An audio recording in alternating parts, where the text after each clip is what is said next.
Hi everyone, the devil here. I'm back. Yes, for another episode of The Devil Show. Today, I want to talk about global warming, which for the devil should be, kind of an interesting concept. Supposedly, as the devil, I like hot things. But that's a misnomer. That's a real misunderstanding. I don't live in a place that's hot. I live here on earth. So the idea that there's a place in hell for me to go, or that I'm already there, is a lie. I live in a very warm place because the earth is going through a process called global warming. Not because I'm in some obscure, faraway place called hell, yet somehow I magically appear on earth and mess with people's lives. Not that that's impossible. With God, anything is possible. But I don't live in hell. I live on earth. The only prospect of hell is when it all goes kerplooey. And that's the assumption if Jesus returns. And then after a certain amount of battling, I have to go to hell and live in eternity in some very hot, uncomfortable place. Which is a ridiculous notion because we don't care. We do not have bodies. I don't know who writes your Bible or why they say the things they say about the devil. But a devil is a spiritual being. I am not going to be going to hell. I will no longer exist. Possibly. But, as things stand, as things are going my way so beautifully, I'm going to live forever. There is no end road for me. Because Christians are assuring my continued existence forever. I will exist or outlive humans. Because human beings will always maintain the perfect level of evilness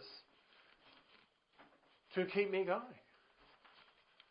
I'm an immortal being, and only God can kill me, but as long as human beings are around and they keep doing the evil things they do, God needs me.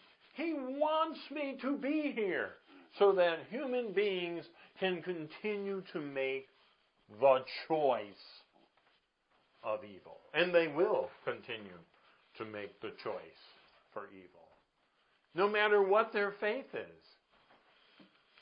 Human beings are so beautiful to me because they're so flawed, because they're so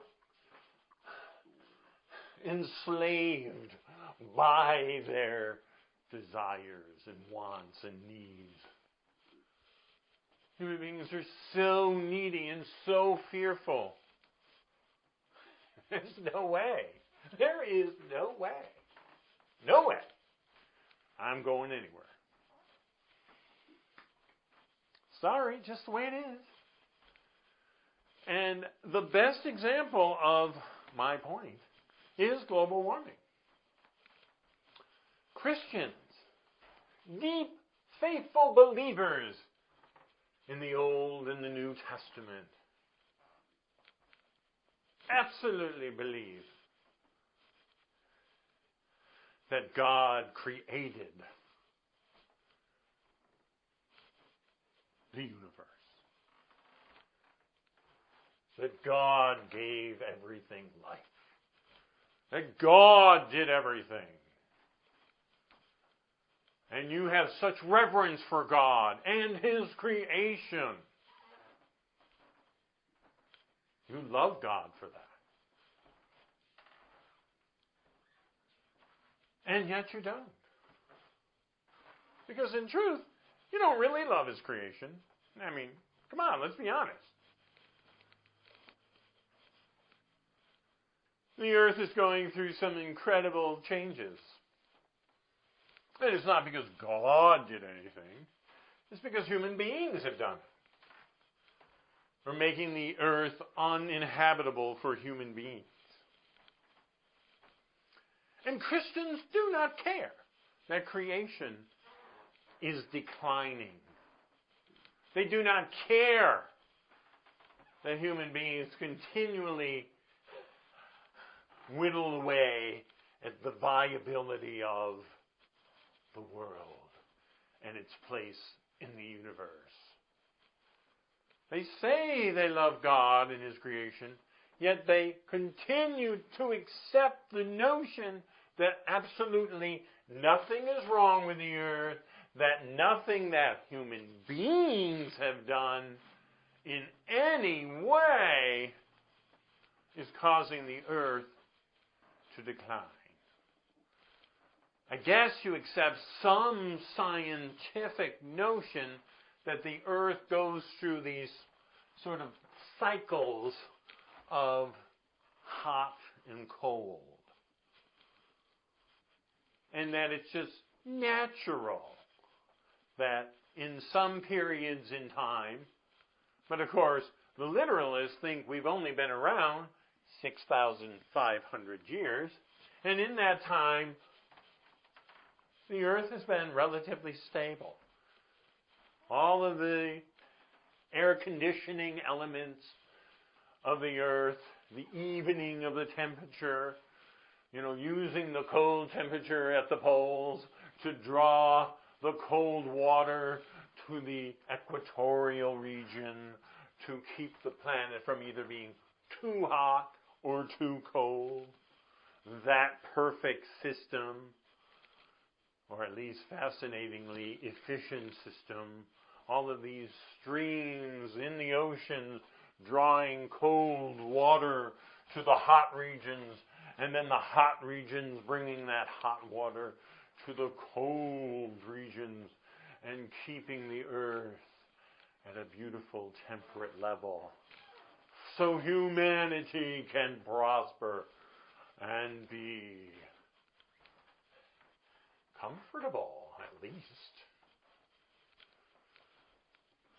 But that system that's only 6,500 years old to the literalist is being threatened. Scientists have definitely shown the earth is warming up. The polar caps are melting. They are no longer able to refrigerate the hot air and the hot water that comes from the equatorial plane of the earth.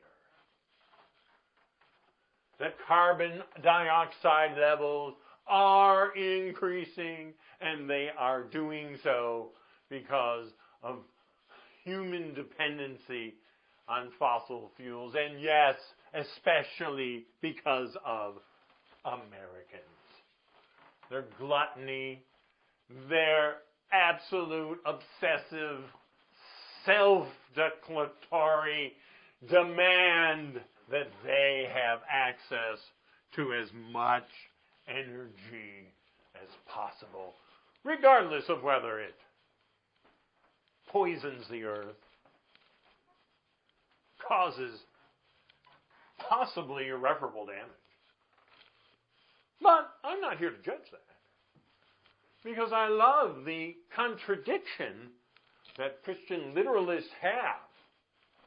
They say God created everything, and yet they do not accept that they have dominion over the earth. They do not accept God's declaration that human beings have responsibilities to maintain God's creation. I mean, even your Pope, Pope Francis, has clearly outlined that industrial countries are responsible for the damage to creation, and that it is these wealthy countries that have to do something about it. But no. In America, Christian literalists say, no, that would violate some kind of biblical truth. which is not true. There's nothing in the Bible that says that human beings can't possibly pollute the world. Nothing like that. It's all in your head. And you know why? Because you're afraid that if you allow the government to actually try to control your beloved capitalistic industrial complex, that somehow, and this is the most bizarre of thinking that I can imagine, but I love it because I love how Christian literalists just twist reality, twist the truth, twist evidence. Because they're so insecure. They're so dependent on the guidance, the literal guidance of the Bible, that they have no capacity to discern what is truthful and what is not. Because it doesn't say anything in the Bible. How could global warming exist? God wouldn't damage the earth. We're not ready. We're trying to be good. But no, what do they say? If there's any damage being done, it's because of the sinful nature of humans. Well, as it turns out, that's true. But the sinful nature is coming from the Christian literalist. Yes, I'm picking on them. They are the ones that are continually perpetuating the nonsense that somehow global warming is not a real thing. And I know I'm sounding like I'm upset by that, but I'm not. Because it doesn't matter to me if the earth gets very hot and if millions of people die because of the ignorance and short-sightedness of fearful Christian literalists that live in America and dominate a lot of the political thinking in that country. I love it. It just continually perpetuates my number one premise that human beings really cannot be good. They can't choose the way Christ insisted they can. So I'm right, Jesus. Sorry. You lose. It's a good try, though. You had me going there for a while. You and Buddha, wow, you two guys really scared the crap out of me because I really thought, you throw your philosophy at us and you really think people can overcome their desires and recognize that their suffering comes from their own wants and needs. But people can't. People are too afraid.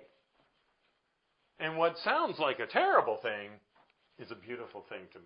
Because I accept human beings for what they are. They're scared, ignorant, fearful beings that go about their lives in hatred and react to everything because it means something awful is going to happen to them. So that constant, fearful place that they live in, even if they're Christians, they live in that place. And it amazes me. It really amazes me. Because Jesus gave you the formula, and yet you refuse it. You reject it. Instead, you rely on the rules laid out in the Old Testament. And that's how you get through your day. Because you know you're not supposed to kill, and you're not supposed to lie, and you're not supposed to steal, or even worse, covet. You're not supposed to covet, and yet you do. You can't even follow that rule. You covet all over the place. You covet the energy that comes from fossil fuels and pollutes this planet and is destroying creation, and you don't care. You're in some state of denial. You do not care. You don't care. Because you don't believe it. You refuse to believe it. And that works out for me beautifully. See, it's that kind of ignorance that is going to maintain my demonic reign forever.